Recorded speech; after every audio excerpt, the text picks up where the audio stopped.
आपने मुझे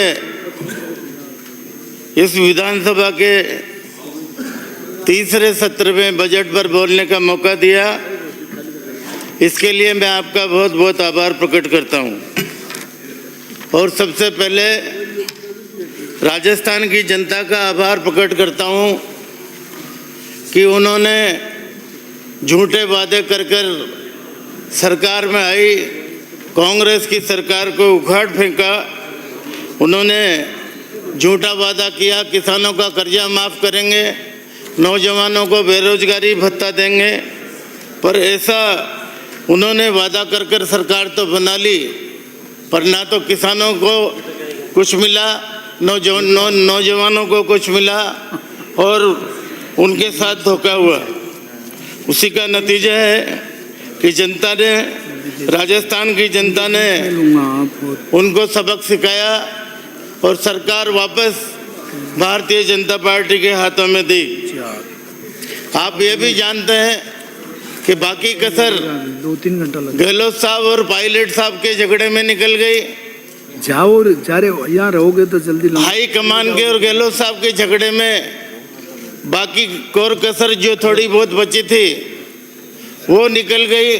खाना खा के और राजस्थान की जनता परेशान होती रही। जो यहाँ बराबर रहेगा उसका पहले नंबर लूंगा। सरकार नाम की कोई चीज नहीं बची और ये सरकार मात्र सरकार सर्कस बनकर रह गई।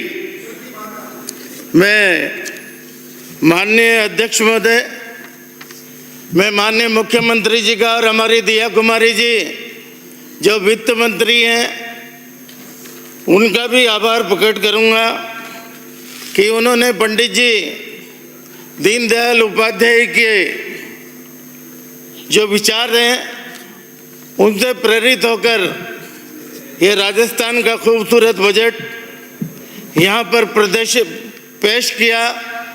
और मैं निश्चित रूप से कह सकता हूँ कि ये बजट राजस्थान की तकदीर और तकदीर को बदलेगा, तदबीर और तकदीर को बदलेगा। माननीय सभापति महोदय, विकसित भारत के शिल्पकार हमारे प्रधानमंत्री श्री नरेंद्र भाई मोदी जी ने देश को तीसरी दुनिया की सबसे बड़ी अर्थव्यवस्था बनाने का संकल्प लिया है। उसी की प्रेरणा से हमारे माननीय मुख्यमंत्री जी ने भी एक प्रण किया है कि राजस्थान को हिंदुस्तान के अग्रणी प्रदेशों में लाएं। और आज राजस्थान की, और हम देख भी रहे हैं कि आज राजस्थान की गरीब, किसान, नौजवान, युवा सबके लिए तेजी से काम हो रहा है। माननीय सभापति महोदय, पिछली सरकार के समय कर्ज का बोझ बढ़ता गया, भ्रष्टाचार के मामले बढ़ते गए, पर जब से हमारी ये डबल इंजन की सरकार आई है, हमने राजस्थान के विकास को गति देने के लिए प्रथम वर्ष में ही, पहले वर्ष में ही राइजिंग राजस्थान का इतना बड़ा आयोजन करके जिसमें 32 लोगों के इंटरप्रेन्योर, 32 देशों के उद्योगपति शरीक हुए और करीब 35 लाख रुपए के, 35 लाख करोड़ रुपए के यहाँ पर MOU हुए। मैं ये कह सकता हूँ कि अगर ये सब जिस प्रकार से हमारे मुख्यमंत्री जी की मंशा है और वो लगातार मीटिंगें कर रहे हैं, उससे लगता है कि अगर ये सब धरती पर उतर गया, पूरा नहीं आधा भी अगर धरती पर उतर गया, तो ना तो यहाँ पर जो बेरोजगारी की समस्या है वो बचेगी और राजस्थान विकसित प्रदेशों में गिनती होने लगेगी। यही नहीं अध्यक्ष महोदय, पिछली सरकार के समय आप जानते हो कि किस प्रकार से पेपर लीक के मामले हुए। पेपर लीक के मामले में सरकार की सुस्ती की वजह से जो बड़े लोग थे उन पर SOG या पुलिस हाथ डालने में डरती थी या पीछे हटती थी। हमारे मुख्यमंत्री जी ने कहा नहीं, जिन्होंने हमारे गरीब के साथ, गरीब के बच्चे के साथ, उसकी जिंदगी के साथ खिलवाड़ किया है, उस पर निश्चित रूप से कार्रवाई होना चाहिए। और मुझे बताते हुए खुशी है कि आज हमारी सरकार बनने के बाद 250 से भी अधिक लोगों को गिरफ्तार किया जा चुका है। और मैं कह सकता हूँ, इस पाप को करने वाला कोई भी आदमी, चाहे कितना भी बड़ा से बड़ा हो, निश्चित रूप से उसके ऊपर कार्रवाई होगी। माननीय अध्यक्ष महोदय, दूसरा काम हमारे मुख्यमंत्री जी ने ये किया कि वसुंधरा जी के समय बनी ERCP की योजना, जिसको कांग्रेस के शासन में ठंडे बस्ते में डाल दिया था, मात्र उसके नाम पर लोगों को गुमराह किया, वोट लेने का एक तरीका ढूंढा। पर राजस्थान की जनता ने उस झूठी सरकार को सबक सिखाया। और जैसे ही हमारी डबल इंजन की सरकार आई, आप सब जानते हो कि 17 दिसंबर को वो ERCP का जिसका नाम आजकल राम सेतु लिंक परियोजना है, उसका लाखों लोगों के सामने जयपुर में 17 दिसंबर को माननीय प्रधानमंत्री जी, देश के प्रधानमंत्री जी के साथ के द्वारा उसका शिलान्यास करवाया। यही नहीं, इससे 17 जिले और 3 करोड़ लोगों को फायदा होगा माननीय अध्यक्ष महोदय। और ये फायदा जब होगा तो निश्चित रूप से इसका हमारे जिन जिलों में पानी की कमी है, सिंचाई की कमी है, उन जिलों को भरपूर फायदा मिलेगा। और यही नहीं, आप ये भी जानते हो अध्यक्ष महोदय कि हमारी कथनी और करनी में फर्क नहीं है। मुख्यमंत्री जी ने घोषणा की, प्रधानमंत्री जी से उसका शिलान्यास करवाया, और 9,300 करोड़ रुपए की राशि का बजट प्रावधान कर दिया। इससे स्पष्ट है कि हमारी सरकार की विकास की गति कितनी तेजी से चल रही है। माननीय अध्यक्ष महोदय, मैं आपको थोड़ा सा 1 वर्ष का कंपैरिजन करना चाहूँगा। 2 मिनट का समय लगेगा, आप मुझे समय बख्शेंगे। मान लिए भजनलाल जी की सरकार और अशोक गहलोत की सरकार का 1 वर्ष का कंपैरिजन मैं आपके सामने करना चाहूँगा। 1/1/2023 से 31/12/2023 तक अशोक गहलोत की सरकार, और 1/1/24 से 31/12/2024 तक माननीय भजनलाल जी की सरकार। सोलर पंप सेट वितरण संख्या उनके राज में 1 साल में बटे 1200, हमने बांटे 33,629। सोलर पंप सेट पर दी अनुदान, उन्होंने दिया 67 करोड़ रुपया, हमने दिया 508 करोड़ रुपया।